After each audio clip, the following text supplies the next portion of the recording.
Hey, this is Mike. Thank you so much for choosing this video. Today we're checking out a 2024 Jeep Compass four-wheel drive Latitude with the Altitude Special Edition package and the Convenience Group.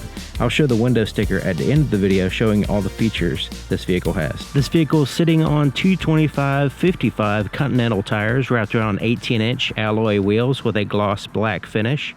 It also has four-wheel disc brakes with ventilated rotors in the front and solid rotors in the back. The name of this color is Bright White Clear Coat, and it kind of has, this particular one with the white color and the black cladding and everything, kind of has a stormtrooper effect to it. Looks pretty cool. So here in the front, it has a 7-slot grille, and this part right here is kind of a little bit different than all the other colors. It's kind of like a gray, metallic gray, each one of those. Then it's the gloss black and then the flat black there in the center. So all the combination of all those different colors and everything look pretty cool. And now this color is the same as the Jeep badge here as well. This portion is a matte black right here in with the fog lights, and then you have a gloss black portion down here and more flat black. Now the radar adaptive cruise control sensor is right in here, and there's a fairly good amount of airflow and protection. Now you can, go off-road with this vehicle. Basically is what it's intended for, occasional off-road, I guess, because it does have a pretty decent four-wheel drive / all-wheel drive system. So having all this covered up is pretty good. Now the headlights are a multi-reflector LED system, but it does have a lot of halogen bulbs as well, and I go over this in the night video, how the pluses and minuses this vehicle has at nighttime. So that matte black that we saw in the front extends here around each wheel well and the base of the door as well. Now the doors don't go all the way to the bottom, but there's a little space right there separating. Now this could be because of the off-road use. Having the door going all the way to the bottom might be an issue off-roading. Now it has body colored handles, and then it has this gloss black pillar here along with a black roof. So you can see it's a two-tone vehicle with the white color but also the black roof. So this is all painted black here on the top. And then this little pillar right there really helps out with solidifying the glass, being it gloss black instead of matte. This is what the key looks like, and it's a pretty basic. I mean, Jeep and Dodge, Chrysler, they've been using this key for a long time. And it has the lock, unlock, the ability to open up the power lift gate, remote start, and a panic button as well. There's also a physical key on the inside. But it's a full proximity system, and you can use the vehicle 100% without taking the key out of your pocket. And it's the type of system where you push this button to lock and to put your hand behind the handle to unlock. So it's pretty much the same for a long time for a lot of different vehicles. And then it has the physical key location here on the driver's side only. The inside of the driver's side door, this upper portion is kind of like a rubbery soft material. And then this is like a vinyl type material around the armrest and the contrast stitching here. This little spot right there is hard touch, as well as the base of the door as well. Now this little pocket right there does have a little rubber floor in the bottom. You can take out and clean, put back in. We do have some gloss black here around the handle, as well as like a metallic, like a metal color here for the handle. And then there's cup holders there at the bottom, bottle holders or whatever. There's a speaker grill. It has a gloss black frame around it. Kind of interesting. Now there's a threshold area. Now you can see where the door doesn't go all the way to the bottom of the vehicle. There's a little lip right there, but most of the threshold area is kept relatively clean. So the passenger seat does have a height adjustment. It is a manual seat, but it does have this large lever here for the height adjustment. It's convenient. Now this is a synthetic leather material here, and then there's cloth here on the side right where it meets with the hard plastic, and then another textured pattern cloth here in the center. Kind of cool looking. And it has that contrast stitching there in a French design. And these are fairly comfortable seats. I mean, they're kind of mediocre. They're not the most comfortable in the world, but they're not painful or anything. So then you have the part of one of the packages is the all-weather mats, which I highly recommend on just about any vehicle, having these high-quality rubber mats that snap in place. See a pretty good amount of leg room, but there is a little bit of tapering right here. Basically the whole thing kind of tapers and gets a little bit smaller right in that area. Hard touch surface here, non-locking glove compartment. smooth plastic on the inside, and it's fairly good size, not that wide, but it goes in there quite a ways. And we have some more gloss blacks here, and this is like a cloth material with the contrast stitching. It's like a textured cloth material, but if you look really close, it's try to simulate. It's very similar to the design of a carbon fiber style. So although it's not carbon fiber, it's just a cloth, it just kind of has that style. It looks pretty cool, and it feels neat too. It has that little texture to it. And then you have like a rubbery soft dash here, non-reflective dash with some simulated little stitching in there, but it's not contrast.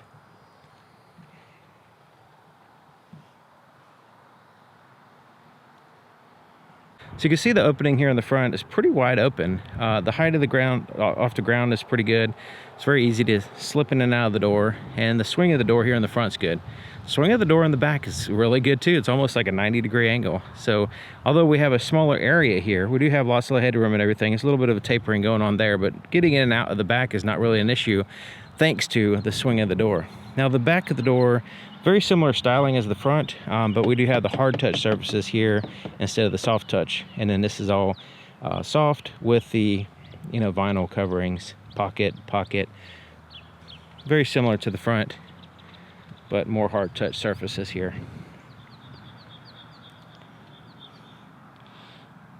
So the back seats, they do have a little bolstering to them.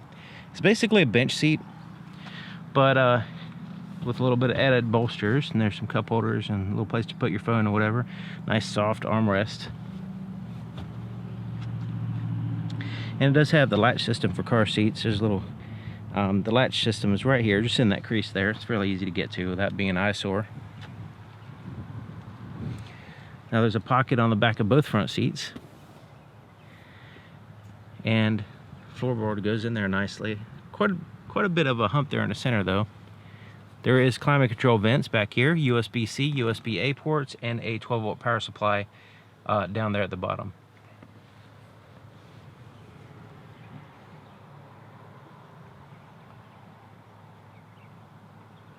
The fuel door is surprisingly here on the passenger side, and it's a non-locking door, and it's a capless design.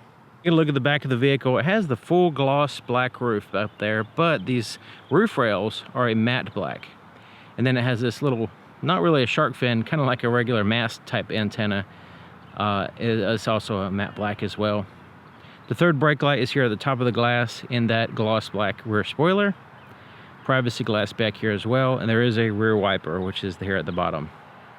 Now the backup camera is in a fairly decent spot. Jeep usually does a good job of backup cameras because they put it in the very center and they put it in a high position. Now it is next to the tag, but it's pretty good for a backup camera. A lot of vehicles don't have them integrated well. This one kind of stands out, looks a little tacked on, but the positioning is really good. Halogen lights back here for the tail lights, so you can check out my night video. They're okay.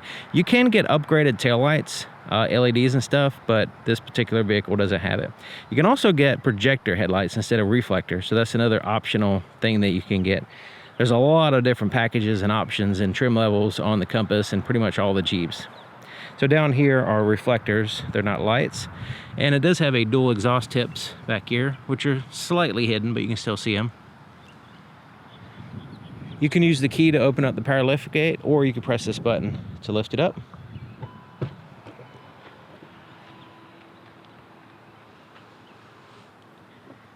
does have a hard plastic there on the underside.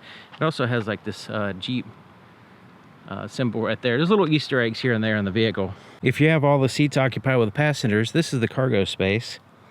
And you can see it has this little cubby here to the left. Tie downs here, front and back. Another deeper cubby on this side. There's quite a bit in there. And there's a light on each side, and they're positioned kind of interesting because you have this one a little bit further back, this one here more in the front. But there's a major issue with these lights back here because they're just not bright enough. They have a decent positioning as far as, you know, trying to eliminate shadows, but as you see in the night video, they're just not bright enough.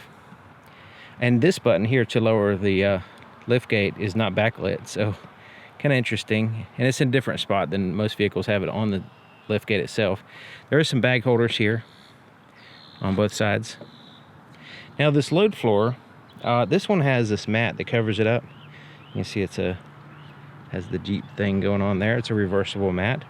And then you can lift this up like so. And there's no spare tire in this particular one. You can add one, but this one just has a tire inflator kit. I would definitely add a spare tire, especially if you're doing any off-roading whatsoever, or traveling out of town on the weekends, or pretty much anytime you're using the vehicle. It's really good to have a spare tire. Okay, so this load floor can lower down. So let's pull it, drop it down, move it forward, and push it down. So now, if we don't have anything under the load floor, we can use it for underfloor storage, or we can lower it down and have a greater height back here. This is very handy as well. Now you can fold these seats down. It's a 60-40 split, and so you can add to your cargo space while still maintaining passenger space, or you can fold them both down and have a wide open space. You can see when you fold the seats down, it's not completely flat with the load floor, and when the load floor is down like that, there is quite a bit of a gap there. And the seats don't go completely flat. There's a little bit of a tilt to them. But it does give you the ability to add quite a bit of space back here. And this is what it looks like with the load floor in its upper position. Now the seats are a little bit lower. So either way, it's not level. You can see, hopefully from this angle here, now this side has a little lip to it. So once again, you just press this button to lower it down. You can also use the key as well. So this one, literally, you can just press the button on a key and you can walk away and it'll close. And it does so fairly slow and fairly safe. You know, like if there's something in the way, it's not going to crush a shopping cart or anything. It's actually going to stop and go back up if there's something in the way. To start it up, you just press and hold the brake and press this button with the key inside the vehicle. You don't have to hold the button, you just press it.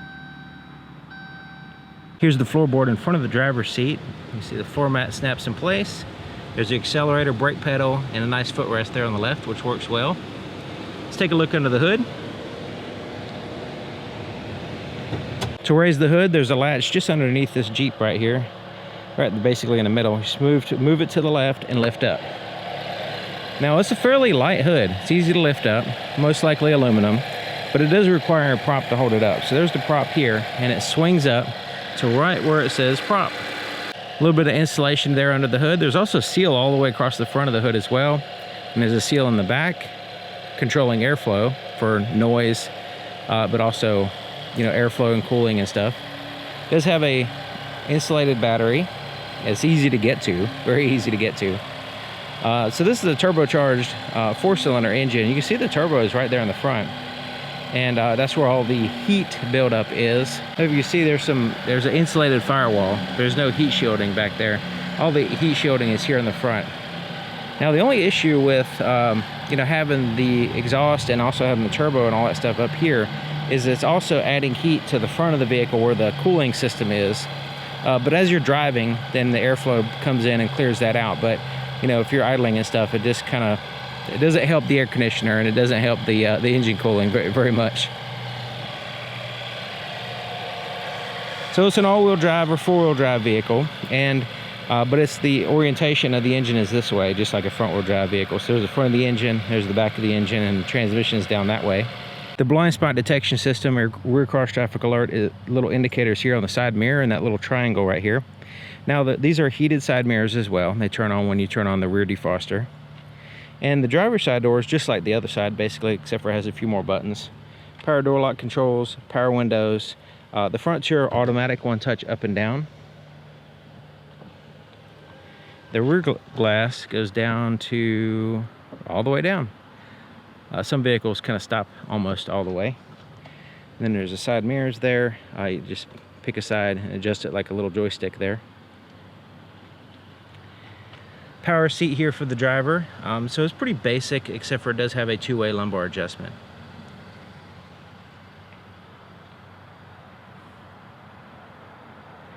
To the left of the steering column, there is the switch for the headlights. So it has off, parking, headlights on, and the automatic function, and then fog lights are controlled here. And then there's a dimmer switch for the interior gauges, which I show all this in the night video. This button, this dimmer switches. There's a little tiny light for the center. It kind of shines down, kind of like an ambient light, but it's more like a little moonlight. That's for that. That's what controls that. Now, if this vehicle did have ambient lights, that would be the control for it. There's also a tilt and a telescoping steering column that locks in place here. I'm sitting in the driver's seat checking it out, and I have the driver's seat all the way back and all the way down to give you an idea of the potential legroom here. There's lots of room this way, but this right here tends to get in the way a little bit for me anyway. But yeah, I mean, if you're 6 feet tall like I am, should be really no problem other than this, you know. So as you take it for a test drive, make sure this is not getting in your way when you're driving. It just seems like it extends out a little bit too far, and I'm constantly resting my leg on it. So the steering wheel is nice and thick and rubberized, soft, comfortable, really good, nice feeling leather wrap steering wheel. The stitching on the inside is little, I mean, it's the kind of sticks up a little bit, but it's not really a big deal. It feels good, looks good. Which Jeep has always done a pretty good job with their steering wheels, especially since they have the buttons on the back. It says the volume for the radio here on the back. You see these buttons back here? There's an up, down, and a center button. Same thing here on the left side. It's designed to where it just lines up with your fingers when you're driving like this. So the fingers line right up with it. The one here on the right is the volume for the radio up and down, and the center button is the audio source. Here on the left side is the up and down is changed to the tracks or radio stations, and then the center button is the presets on the radio only. The cruise control is here on the right side, and this doesn't have the adaptive cruise control or anything, so it's pretty basic. You just turn it on, set it with either one of these, resume and cancel. Here on the left side, it has the two separate buttons, one to answer your phone and the one to hang up. So I like the way it has a separate button to hang up when you're on a call. These buttons right here, the OK and these arrows, correspond with the screen. We'll get to that in a minute. Windshield wiper controls for the front and rear are here. And then the turn signal is here, and of course the dimmer switch as well. Now it has the automatic high beams when you put it in the automatic function here. Okay, so the gauges, it has a traditional gauge and a digital screen as well. So tachometer, RPM gauge there on the left. On the right is a speedometer. In the middle, this is a customizable screen. It's to some degree customizable. So right now I have the outside temperature here, and I have the range there. Now those things can be customized. Nice big digital speedometer in the middle, engine coolant temperature, and then there's the fuel gauge, odometers at the bottom. So we use these buttons right here. I'm going to scroll up and down so you can see what I'm talking about. It's part of a menu system. That is the first one. Second one is vehicle info, and in this one you can actually go left and right and get more information.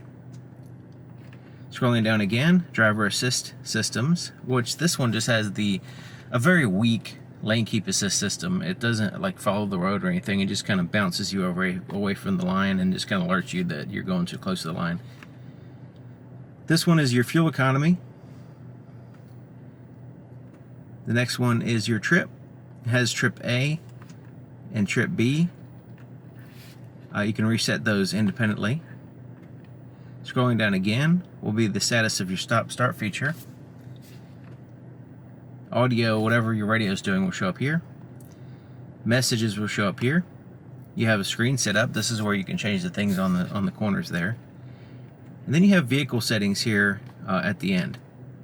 So you can go in there and adjust. This one only has that right there. So you have some settings here on the screen and some on the main screen, basically. Then you scroll down again, it goes back to the original one, which is the digital speedometer. With the new Uconnect system, it has these icons here at the bottom, and then it has this pull down here at the top with some shortcuts. And then there's also some little shortcuts here at the top.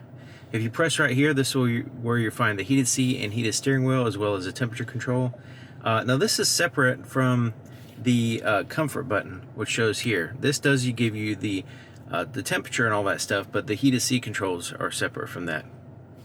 You have a separate button here for that. So you have front seats, and then there's the seats right there. That's the climate control. There's the home button, which you can customize these. Whatever your radio is doing will show up here. It has AM, FM, satellite radio, Bluetooth. You have different sources here. You can adjust the audio in here. So we saw the comfort, You can pair your phone. Here's vehicle information. This basically is a shortcut to the settings, the vehicle settings. And you have the controls here. You can view the rear view the backup camera, even though you're not in reverse, which is pretty cool. You can also turn the screen off. And if you want to turn the screen back on, you just tap it. The last one is apps, which is basically all the shortcuts the vehicle has. So you can narrow them down to favorites. You can have recent, then you have categories. This is all right here. It doesn't have a lot of different ones. I mean, a lot of these are just redundant buttons, but it just gives you all the different options here. And it's funny because they call them apps, as if they're applications, like heated seat. I guess since it's controlled on the screen, I guess it is controlled through an application, I guess. So down here are some physical buttons. You can turn off the stop-start feature, which I always do. Traction control is default is on, but you can turn it off here. You can also turn off that weak lane keep assist system. Sometimes it's just a little annoying, so you can turn it off here. Four-way flashers are there. And then you have more redundant buttons. You have the volume for the radio, temperature, and fan speed here, where you want the air to blow, recirculate the air, that kind of stuff. You can also mute the radio and turn the screen off here. So it's additional ways to interact with the screen besides actually touching the screen here. USB-A and USB-C ports, and then there's this kind of like a dump compartment right here. It's kind of in an interesting spot because when you put something in there, it falls down pretty far and it's kind of hard to dig it out. So like if I put my cell phone in there, it kind of gets wedged and it's kind of hard to get out, and it's kind of like not convenient. So it's kind of in this weird spot where the shifter's in the way. You don't really want to mess with this compartment when you're driving because the way it is, you have to kind of lean forward to look down, and so you have to put it in park, which puts the shifter in the way. So could be designed better, I guess. Electronic parking brakes here. Just lift it up, it engages the rear wheels. It does have a little indicator light. Hold the brake over here and push it down to release it. There's the shifter. It's pretty straightforward. There's reverse. You can see the backup camera here. For some reason, my camera is making it brighter than what it is, but it is fairly bright. And hit that plus button, and this gives you a top-down view for if you need to back up to a trailer hitch or something. Neutral, drive, and then you bump it over here. If you need to change to the gears manually, you can use it like a ratchet shifter. And you'll know what gear you're in because it'll show right here on the screen.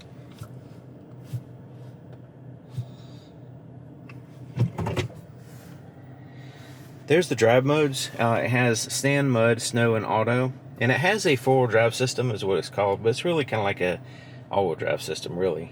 You do have the four-wheel drive lock system, which will, you don't want to engage that kind of stuff until you are actually on an off-road situation. It's not something you want to drive around on dry pavement because it will kind of put the wheels into a bind with the system. So I guess it's a little bit more advanced, I guess, than the average all-wheel drive system. So just keep that in mind. It's not intended to just drive around all the time in all-wheel drive. Automatic, unless you're actually in sand and mud or snow. So there's a cup holders here, and it has like a rubbery insert in which you can pull out, clean, and put it back in. It's kind of neat. You just kind of pull it in from the sides and get it, and then you just pull it out. This right here kind of slides forward and back. Little tiny armrest, not really big enough to share with the passenger, and it's kind of rubbery soft. It lifts up, and there's this little tiny compartment that does not have any kind of light or anything, and it's weird because trying to reach in there. First of all, this is in the way, so your arm can't really go in there. So if you try the other arm, then it's just too far. It's just not really a convenient compartment, especially considering there's no light.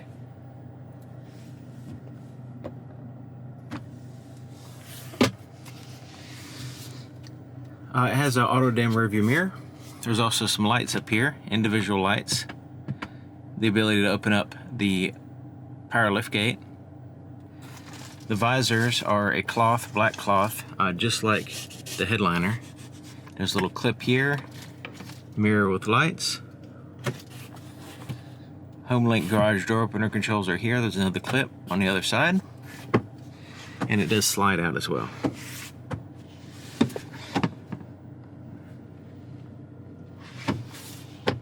Looking at the visibility here in the back, it does have a fairly wide pillar back there, so it's not all that great as far as the visibility right there. But you know, it does have the camera system and blind spot detection system, rear cross traffic alert, that kind of stuff to help you drive the vehicle safely. It hasn't really been an issue, but you know, it kind of does have that headrest, and then the pillar and all that stuff. Has a little window there that help, but it's just it's like any other vehicle. You have to get used to the visibility in any vehicle you drive. This one has a little bit of a different turn signal sound than other Jeeps.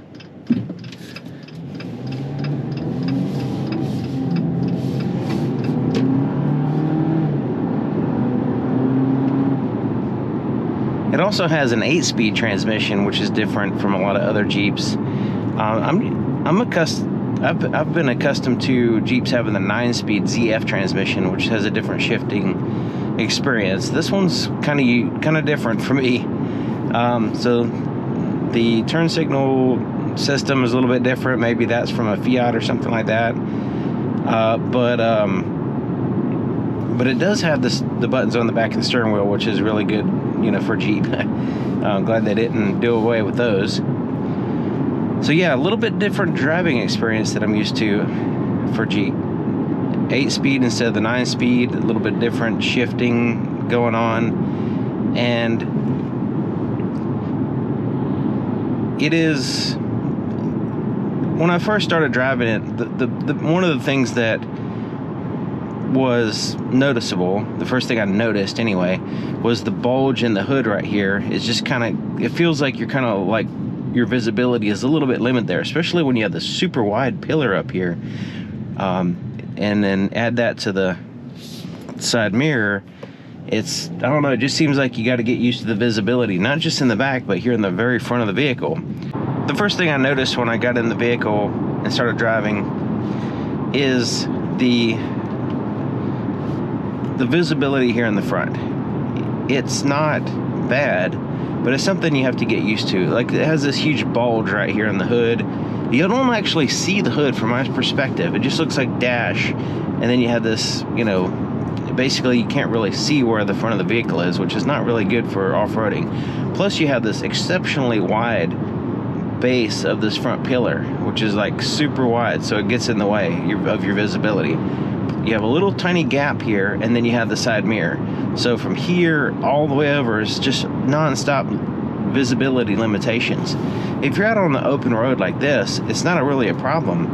But if you're just in tight spaces or in off-road trails or whatever, this is an off-road capable vehicle in theory anyway. It's, you know, it could be a little bit better as far as the visibility. I think it's just the design and the shape of the vehicle just makes it like that. Another thing is, it has which is typical with small turbocharged engines, is like it has this lag, and then it just like jumps, you know. It feels like it's not powerful, and then all of a sudden, bam, it kicks into gear.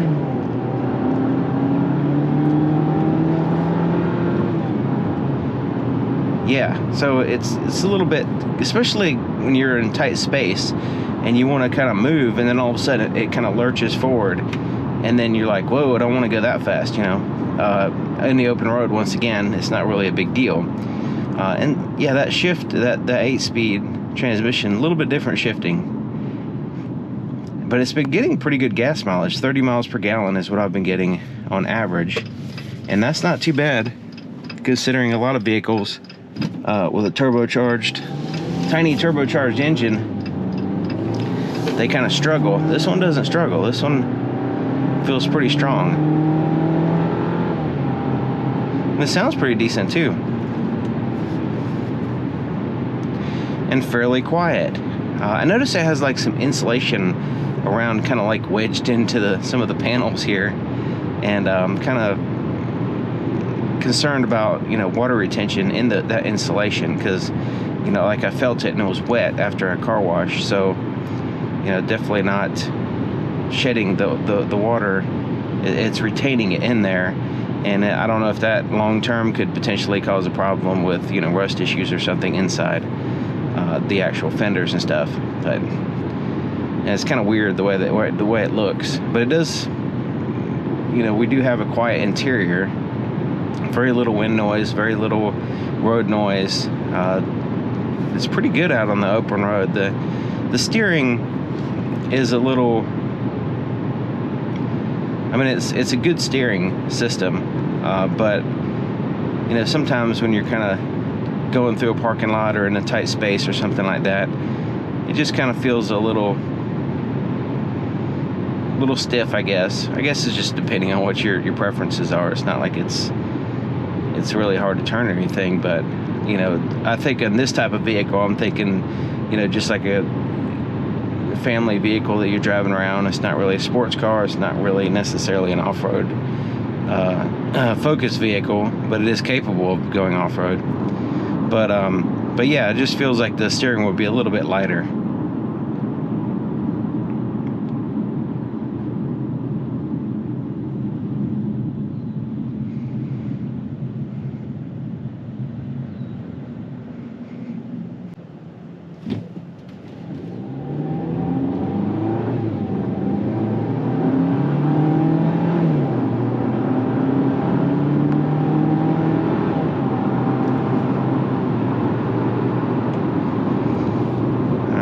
So we're going 65 and feels solid. Now it doesn't have the adaptive cruise control, this particular one, and it doesn't have the lane keep assist system. It has like the type that bounces you back if you get too close to the line, so it's not really useful. It's not very strong and doesn't really do much for you as far as driving. So, you know, to me, it doesn't have a lane keep assist system. It definitely doesn't have an adaptive cruise control. So on the highways, you know, if somebody in front of you is going slow, you have to just, like normal cruise control, you have to adjust it and all that stuff. Not a real big deal. I've gotten spoiled with the adaptive cruise control. It's just so much more convenient. But yeah, this just doesn't have that particular feature. Just want to comment on the comfort. Not really particularly comfortable. I mean, it's not like a super uncomfortable, but I wouldn't want to take a long trip for my particular, you know, size and everything. This center console gets in the way and I'm constantly resting my leg on it, and it's like a hard plastic, and it seems like it jets out further than what it really needs to, so it's like right in the way constantly. Also, the seat just is okay. It's kind of mediocre. It's definitely not a long-term comfortable seat that I would enjoy sitting in for a long period of time. You know, just like daily errands, stuff like that would be probably fine, but as far as long trips, sitting in it for a long period of time, it probably would be an issue. So me personally, I wouldn't buy it for a long distance travel vehicle.